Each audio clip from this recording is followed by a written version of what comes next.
صل وسلم على سيدي وحبيبي وطبيبي قلبي وجسدي وروحي.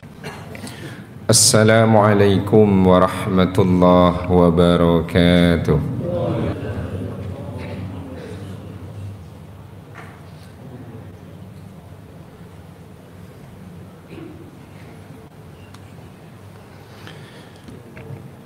إن الحمد لله نحمده ونستعينه ونستغفره ونعوذ بالله من شرور أنفسنا ومن سيئات أعمالنا من يهد الله فلا مضل له ومن يضلل فلا هادي له أشهد أن لا إله إلا الله وحده لا شريك له وأشهد أن محمدا عبده ورسوله لا نبي بعده.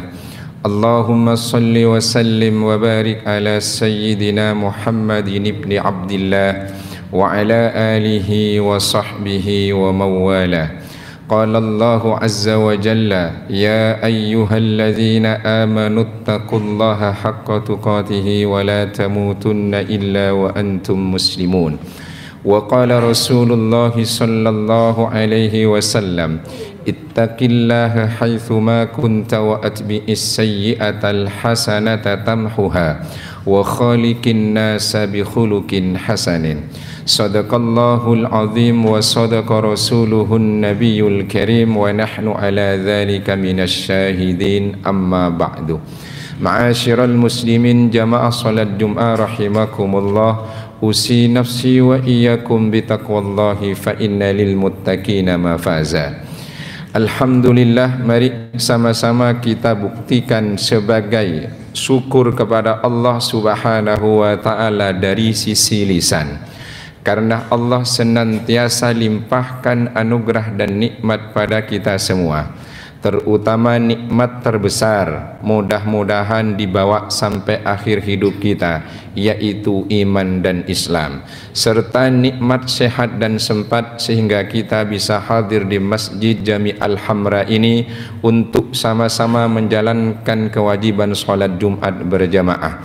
Semoga niat, langkah dan rangkaian ibadah yang kita lakukan Allah catat sebagai kebaikan. Amin ya rabbal alamin.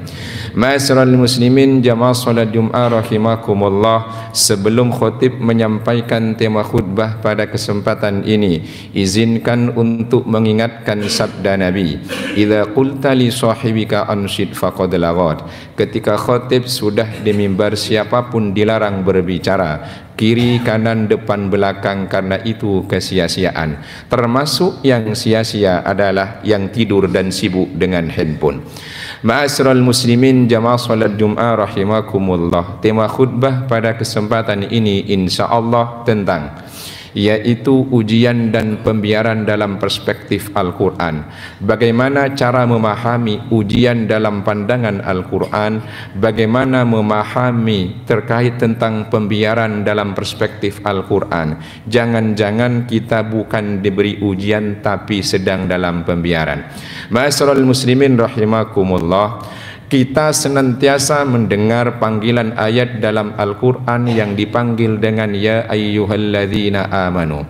Ayat panggilan ya ayyuhalladzina amanu kira-kira sejumlah 89 kali dalam Al-Quran.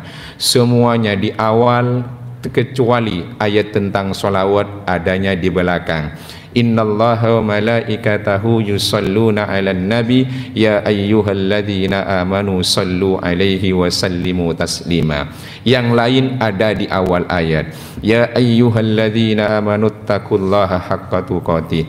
Ya ayyuhalladzina amanu kutiba 'alaikumus shiyam. Ya ayyuhalladzina amanu qu anfusakum. 89 ayat, meskipun satu tidak ada di awal, tapi apa maksudnya? Menurut sahabat Nabi Abdullah bin Mas'ud, ketika ada ayat Al-Quran ya ayyuhalladzina amanu diperdengarkan, simak dan perhatikan. Ini penting bagi kita orang-orang yang beriman.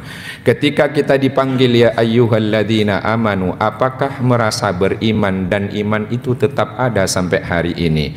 Dengan demikian maka yang merasa beriman oleh Allah pasti akan diberikan ujian. Bismillahirrahmanirrahim. Ahasiban nasu ayyutraku ayyakulu amanna wa hum la yuftanun. Apakah manusia itu akan Allah biarkan dia berkata amanna, kami beriman, wa hum la yuftanun, sementara mereka belum diberi ujian. Artinya kita yang merasa beriman harus menyiapkan diri bahwa kita pasti diberi ujian. Kalau selama ini merasa beriman tapi tidak ada ujian, jangan-jangan itu adalah pembiaran. Oleh karena itu apa kata Allah Subhanahu wa taala? Pasti kami uji. Dengan demikian walaqad fatannal ladzina min qablihim fala ya'lamannallahu alladzina shadaqu wa la ya'lamannal kadzibin. Sudah kami uji orang-orang sebelum mereka yang bilang beriman supaya apa? Yaitu ketahuan siapa yang imannya benar, siapa yang imannya bohong. Mudah-mudahan kita masuk kategori orang yang betul beriman, ngaku iman, diberi ujian, tapi kita ujiannya kita lulus. Ma'asyiral muslimin rahimakumullah. Problemnya adalah kita sering lalai bahwa orang beriman itu dikira dia akan selalu mendapatkan kemudahan. Kalau dia itu sering diberikan oleh Allah yang namanya banyak, yaitu musibah dan ujian, dikiranya itu adalah siksaan. Oleh karena itu kita mesti sadar, apakah kita sering dapat ujian atau kita sebetulnya seringnya dapat pembiaran. Maka dalam ayat lain dinyatakan wa nabluukum bisyarri wal khairi fitnah. Pasti kami uji kalian, yaitu dengan khair dan syar. Apa yang dimaksud khair dan syar? Kadang enak, kadang tidak enak. Ibnu Katsir dalam hal ini menafsirkan ayat lanakhtabirukum bil masaibi tarotan wa bin ni'ami tarotan. Pasti kami uji kalian, kadang bentuknya musibah, kadang bentuknya nikmat. Tetapi kita yang merasa beriman merasa diuji kalau dapat musibah. Tapi kalau dapat nikmat kita tidak merasa diuji, kita merasa dapat penghormatan karomah. Ini problem kita sebetulnya. Oleh karena itu maka kata para ulama, mau nikmat mau musibah itu adalah ujian, karena mindset kita selama ini diuji kalau dapat musibah. Tapi kalau dapat nikmat bukan dipahami ujian, tapi itu penghormatan. Makanya Al-Qurtubi menyatakan dan yang lainnya. Kenapa kira-kira? Karena li'annahum ya'taqiduna bi annaha karomah. Karena kebanyakan orang kalau dapat nikmat dipahami itu karomah, kehormatan dari Allah, padahal itu ujian. Karena jelas ayatnya wa nabluukum bisyarri wal khairi fitnah, pasti kami uji kalian, kadang enak, kadang tidak enak. Pantas Ibnu Katsir menyatakan pasti kami ujian bil masaibi tarotan, kadang pakai musibah-musibah, wa bin ni'amih tarotan, kadangnya pakai yaitu nikmat-nikmat. Problemnya apa? Kita salah memahami tentang ujian. Ma'asyiral muslimin rahimakumullah. Al-Qurtubi menyatakan yang dimaksud ujiannya itu kadang bil ghina wal fakri. Kadang ujian bentuk kekayaan, kadang kemiskinan. Yang miskin dipandang diuji, yang kaya dipandang dapat penghormatan. Ini problem kita. Jadi kalau orang miskin terus dipandang dia itu diberi musibah, kalau yang kaya dapat karomah. Padahal miskin dan kaya adalah ujian. Oleh karena itu bagaimana caranya supaya lulus? Kalau yang diberikan nikmat kekayaan caranya bersyukur atau dia jatuh pada kufur.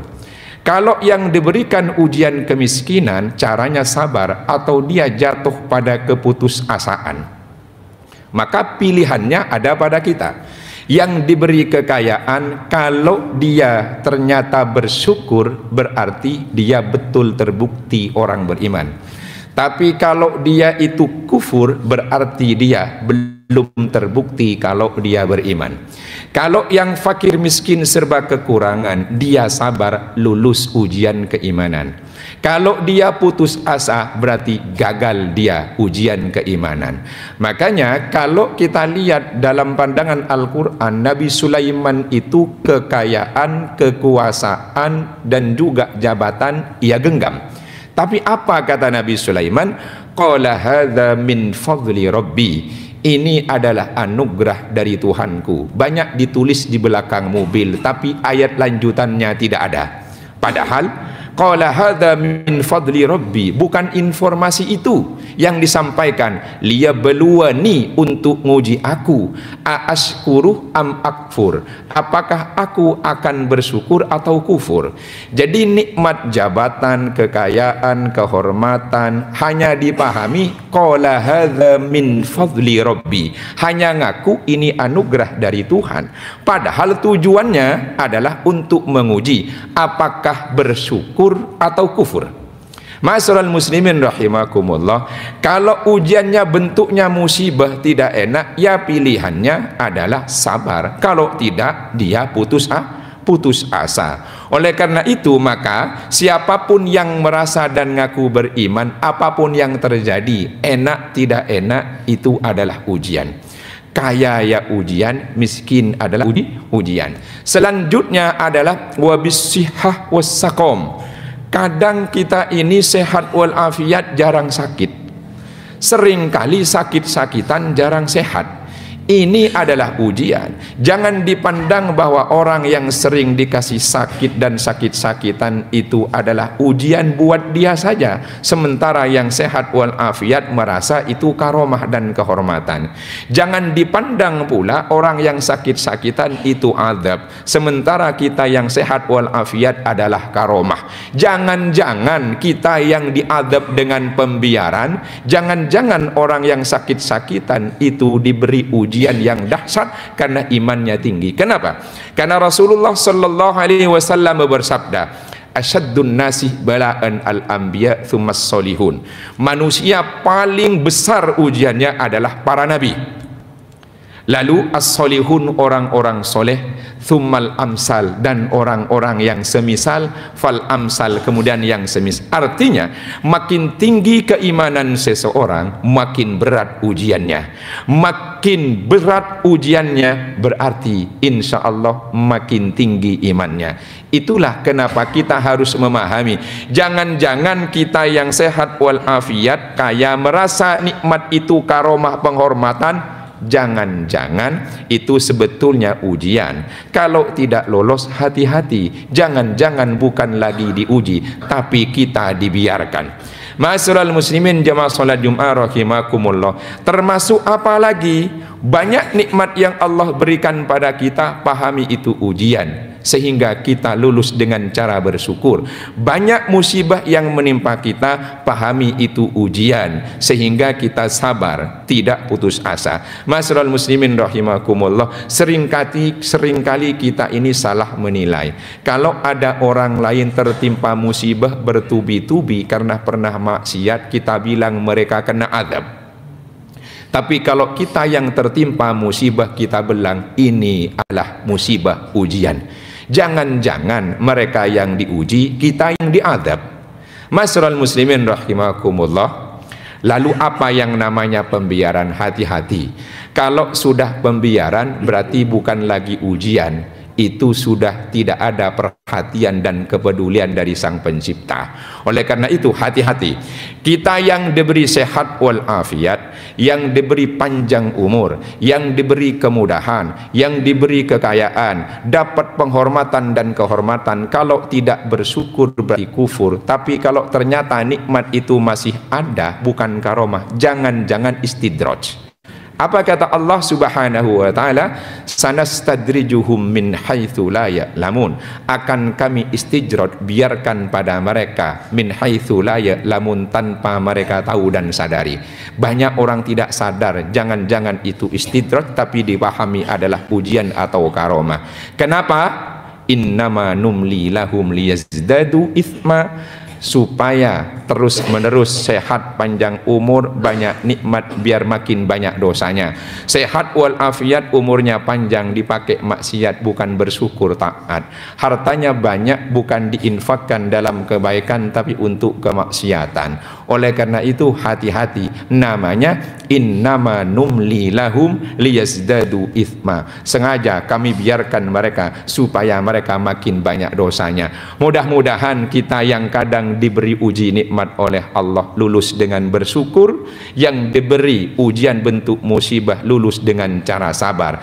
Jangan pernah merasa bahwa bentuk ujian yang nikmat itu adalah karomah, karena kita khawatir akan terjebak bahwa itu adalah istidraj. Jangan merasa bahwa kenikmatan yang Allah berikan pada kita adalah penghormatan, karena kita akan mudah melihat orang lain kalau ternyata jauh dari kita itu adalah orang yang sedang sering mendapat adab dan sering mendapatkan siksaan.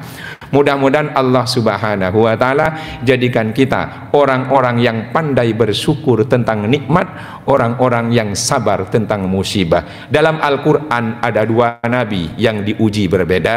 Nabi Sulaiman diuji dengan tahta jabatan dan kekuasaan, Nabi Ayub diuji dengan derita dan yaitu adalah penyakit sekujur tubuhnya. Yang menarik gelarnya sama.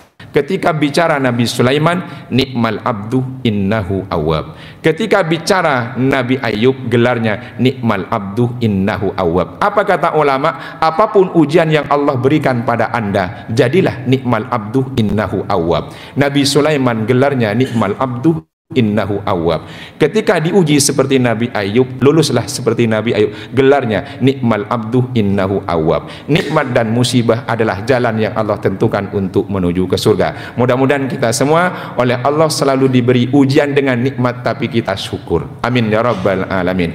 Ma'asyiral muslimin rahimakumullah. Demikian khutbah yang dapat khotib sampaikan, semoga jadi pengingat buat khotib pribadi, jadi pengingat buat jemaah sekalian. Amin ya rabbal alamin. Semoga Allah limpah berkah pada kita semua atas pembacaan ayat-ayat suci Al-Quran dan atas pembacaan zikir-zikir yang sudah dilafalkan. Wal asri innal insana lafi khusrin illal ladzina amanu wa amilus solihati wa tawasaw bil haqqi wa tawasaw bis sabr.